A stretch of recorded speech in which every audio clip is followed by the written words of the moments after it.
Chers fidèles, sur l'île italienne de la Sardaigne sauvage et fascinante, entre les parfums de la mer et les secrets des montagnes, est née une femme qui laissera une marque indélébile dans l'histoire de l'Église, la bienheureuse Edwige Carboni.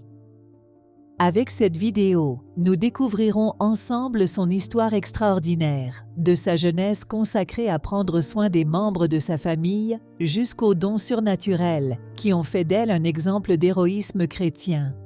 Edwige Carboni, femme sarde douée d'une immense spiritualité, est née à Pozzomaggiore, dans la province de Sassari, le 2 mai 1880. Au cours de son existence, elle s'installe à Rome, où elle décède en 1952 à l'âge de 72 ans. Malgré sa forte dévotion religieuse depuis sa jeunesse, il a renoncé à sa vocation pour se consacrer au prix de grands sacrifices aux soins de sa mère, de sa grand-mère et d'autres proches touchés par la maladie. Elle reçut de nombreux dons surnaturels et s'identifia spirituellement à Jésus crucifié.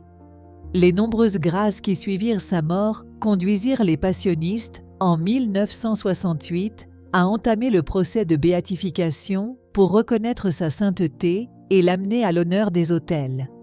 Sa biographie rapporte qu'en 1950, une figure féminine lui apparut qui lui confia qu'elle était décédée et qu'elle se trouvait au purgatoire, où elle devait rester un certain temps. Sa tort était d'avoir délibérément négligé les devoirs de mère et d'épouse. Cette femme était tombée dans un ravin lors d'une randonnée en montagne avec un guide de montagne.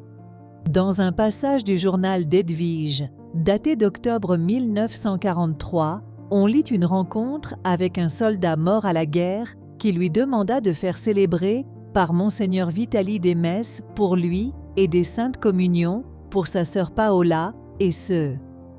Dans le journal, on lit « Après avoir communié et célébré des messes, il m'est apparu une figure lumineuse qui m'a dit qu'il se dirigeait vers le ciel, où il prierait pour nous, en particulier pour Monseigneur Vitali.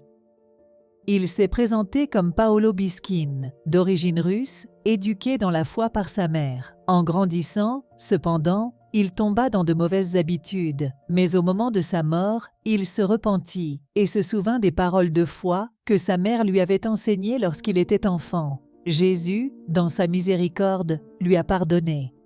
Alors qu'Edwige était encore dans son village de Pozzomaggiore, une de ses amies lui a demandé un prêt. Quelque temps plus tard, ils se sont revus à l'église et l'amie a refusé de rendre l'argent, lui souhaitant même la foudre.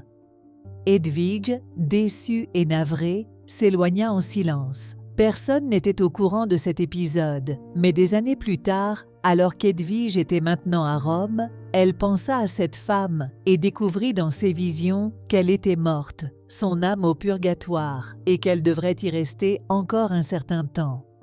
Edwige, avec sa sœur Pauline, a prié sincèrement pour elle, offrant ses suffrages et appliquant les indulgences du jubilé de 1950. Le lendemain de la clôture du jubilé, aux premières lueurs de l'aube, la femme en question apparut à Edwige, lui annonçant que le chemin du ciel était ouvert et la remerciant pour les offrandes et les indulgences qui l'avaient guidée vers la gloire céleste. Comme l'a révélé le professeur Ernesto Mado, le principal biographe d'Edwige, les âmes du purgatoire ont toujours été au centre des pensées de la femme. Elle offrit ses souffrances, ses chapelets, ses travaux domestiques et les nombreuses messes célébrées à leur intention, donnant la Sainte Communion pour leur soulagement. Quelques mois après le début de la Seconde Guerre mondiale, une amie chère d'Edwige perd sa mère tuée dans les bombardements. L'amie demanda à Edwige de célébrer 2 messes pour la libération du défunt du purgatoire.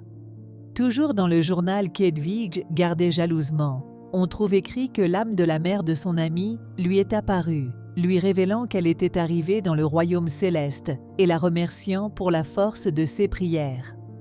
Edwige a noté une autre expérience dans son journal. Pendant la Sainte Communion, elle entendit une voix triste qui lui disait qu'elle était une âme récemment décédée, souffrant au purgatoire. Elle supplia Edwige de prier pour elle, et demanda également des prières à Monseigneur Massimi, Paolina et Vitalia, suppliant d'être libérés de tant de tourments. Sœur Pauline a apporté ce témoignage au procès de béatification. Une autre fois, alors qu'Edwige était seule à la maison, elle reçut la vision de son frère Giorgino.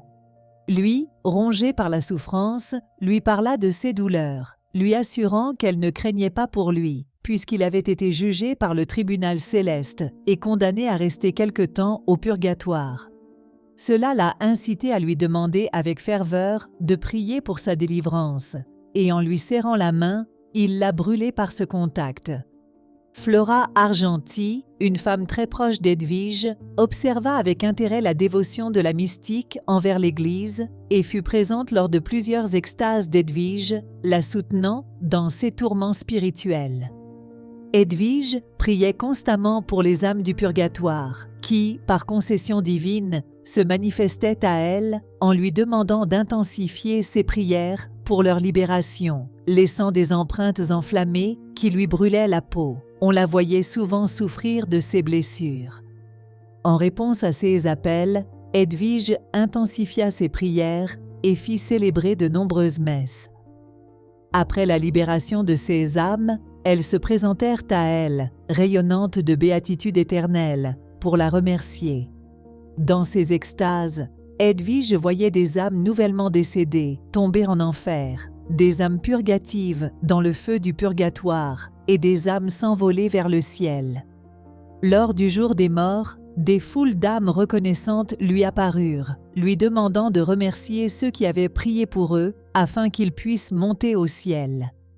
Le cheminement spirituel du bienheureux Edwige Carboni nous enseigne l'importance des prières et des offrandes faites avec un cœur sincère pour le bien des autres.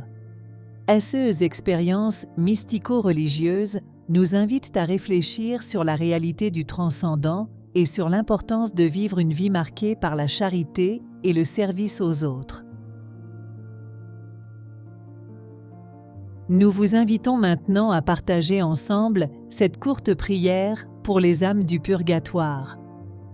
Ô Dieu Père miséricordieux, qui a fait mourir sur la croix ton Fils Jésus-Christ pour la rédemption du monde, nous te supplions pour les âmes de nos frères et sœurs décédés qui sont purifiés au purgatoire. Par ta miséricorde infinie, accorde-leur le pardon de leurs péchés et la grâce d'entrer dans la joie éternelle du paradis. Amen. Chers fidèles, faites-nous savoir dans les commentaires si vous connaissiez l'histoire du bienheureuse Edwige Carboni. Et n'oubliez pas d'aimer la vidéo et de vous abonner à la chaîne. Merci beaucoup pour votre importante contribution. À bientôt.